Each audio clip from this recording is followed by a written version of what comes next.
The Adventures of 6.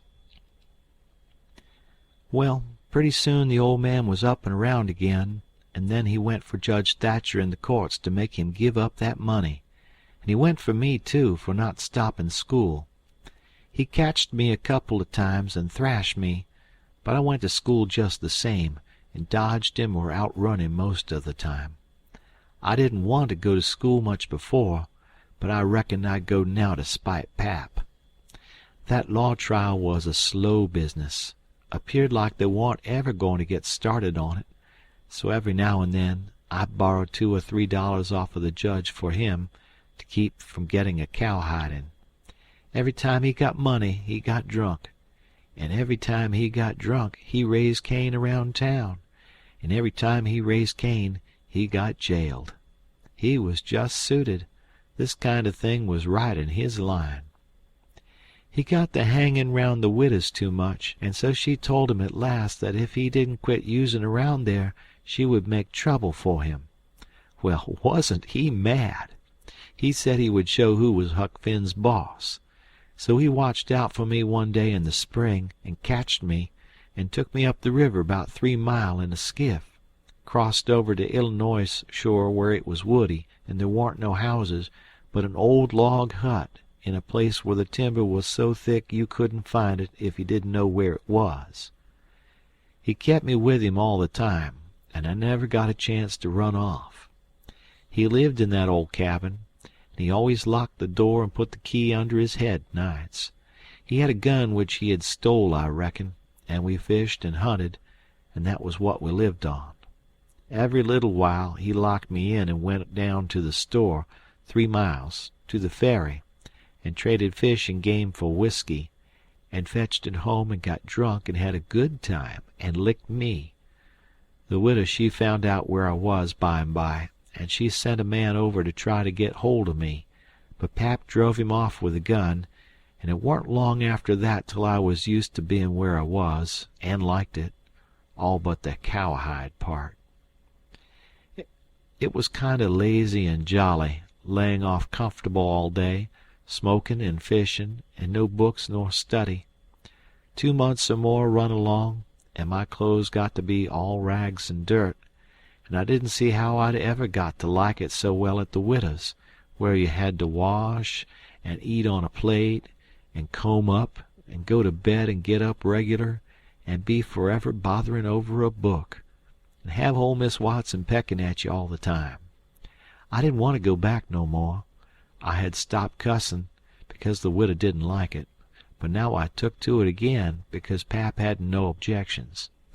It was pretty good times up in the woods there, take it all around. But by and by Pap got too handy with his hickory, and I couldn't stand it. I was all over welts. He got to going away so much too, and locking me in. Once he locked me in and was gone 3 days.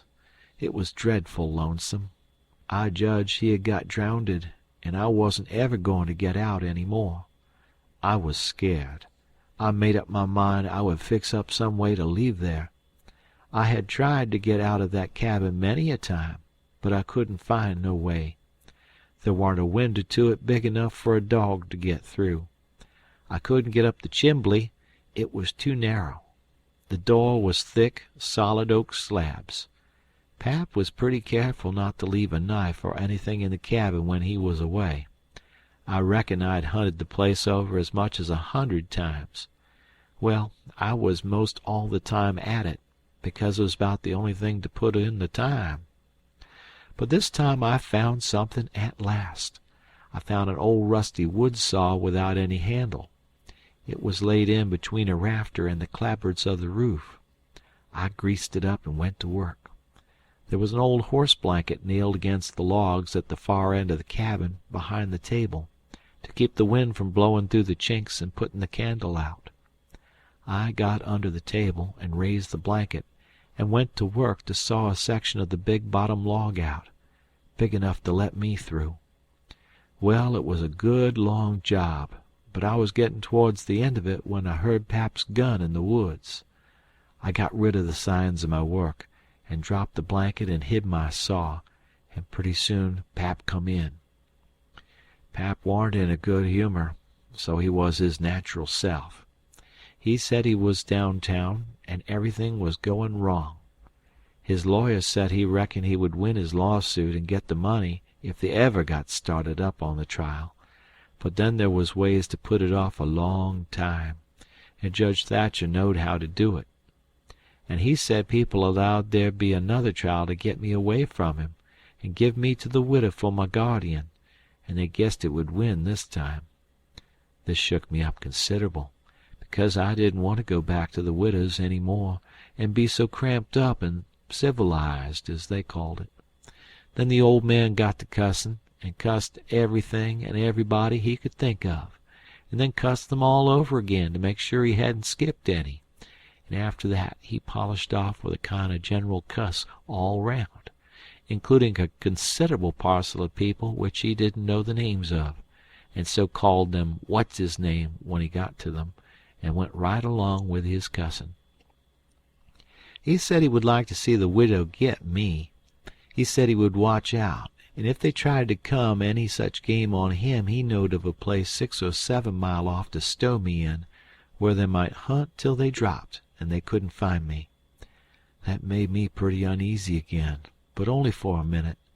I reckoned I wouldn't stay on hand till he got that chance. The old man made me go to the skiff and fetch the things he had got.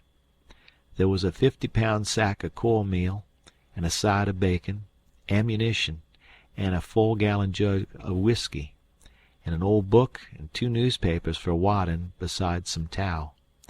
I towed it up a load, and went back and set down in the bow of the skiff to rest. I thought it all over, and I reckoned I would walk off with the gun and some lines, and take to the woods when I run away. I guessed I wouldn't stay in one place, but just tramp right across the country, mostly night times, and hunt and fish to keep alive, and so get so far away that the old man nor the widow couldn't ever find me any more. I judged I would saw out and leave that night if Pap got drunk enough, and I reckoned he would. I got so full of it I didn't notice how long I was stayin' till the old man hollered and asked me whether I was asleep or drownded. I got the things all up to the cabin, and then it was about dark. While I was cooking supper, the old man took a swig or two and got sort of warmed up, and went to ripping again. He had been drunk over in town, and laid in the gutter all night, and he was a sight to look at. A body would have thought he was Adam, he was just all mud. Whenever his liquor begun to work, he most always went for the government, and this time he says, "Call this a government? Why, just look at it and see what it's like. Here's the law a-standing ready to take a man's son away from him, a man's own son, which he has had all the trouble and all the anxiety and all the expense of raising. Yes, just as that man has got that son raised at last, and ready to go to work and begin to do something for him and give him a rest, the law up and goes for him, and they call that government. That ain't all, nuther. The law backs that old Judge Thatcher up and helps him to keep me out of my property. Here's what the law does. The law takes a man worth $6,000 and upwards, and jams him into an old trap of a cabin like this, and lets him go round in clothes that ain't fittin' for a hog. They call that government. A man can't get his rights in a government like this. Sometimes I got a mighty notion to just leave the country for good and all. Yes, and I told him so. I told old Thatcher so to his face. Lots of 'em heard me, and can tell what I said. Says I, for 2 cents I'd leave the blame country and never come a-near it again. Them's the very words. I says, look at my hat, if you call it a hat, but the lid raises up, and the rest of it goes down till it's below my chin, and then it ain't rightly a hat at all, but more like my head was shoved up through a joint of stove-pipe. Look at it, says I. Such a hat for me to wear, one of the wealthiest men in this town if I could get my rights. Oh, yes, this is a wonderful government, wonderful. Why, looky here. There was a free nigger there from Ohio, a mulatter, most as white as a white man. He had the whitest shirt on you ever see, too, and the shiniest hat, and there ain't a man in that town that's got as fine clothes as what he had, and he had a gold watch and chain, and a silver-headed cane, the awfulest old gray-headed nabob in the state. And what do you think? They said he was a professor in a college, and could talk all kinds of languages, and knowed everything. And that ain't the worst. They said he could vote when he was at home.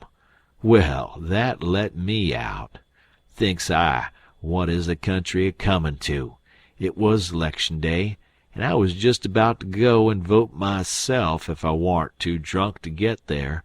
But when they told me there was a state in this country where they'd let that nigger vote, I drawed out. I says I'll never vote agin. Them's the very words I said. They all heard me, and the country may rot for all me. I'll never vote agin as long as I live. And to see the cool way of that nigger, why, he wouldn't have give me the road if I hadn't shoved him out of the way. I says to the people, why ain't this nigger put up at auction and sold? That's what I want to know. And what do you reckon they said? Why, they said he couldn't be sold till he'd been in the state 6 months, and he hadn't been there that long yet. There now, that's a specimen. They call that a government that can't sell a free nigger till he's been in the state 6 months. Here's a government that calls itself a government, and lets on to be a government, and thinks it is a government, and yet's got to sit stock still for 6 whole months before it can take hold of a prowling, thieving, infernal, white-shirted, free nigger, and—" Pap was a-goin' on so he never noticed where his old limber legs was taking him to. So he went head over heels over the tub of salt pork and barked both shins, and the rest of his speech was all the hottest kind of language. Mostly hove at the nigger and the government, though he gave the tub some, too, all along, here and there. He hopped around the cabin considerable, first on one leg and then on the other, holding first one shin and then the other, and at last he let out with his left foot all of a sudden and fetched the tub a rattling kick. But it warn't good judgment, because that was the boot that had a couple of his toes leaking out the front end of it. So now he raised a howl that fairly made a body's hair raise. And down he went in the dirt, and rolled there, and held his toes, and the cussin' he done then laid over anything he had never done previous. He said so his own self afterwards. He had heard old Salisbury Hagan in his best days, and he said it laid over him, too. But I reckon that was sort of piling it on, maybe.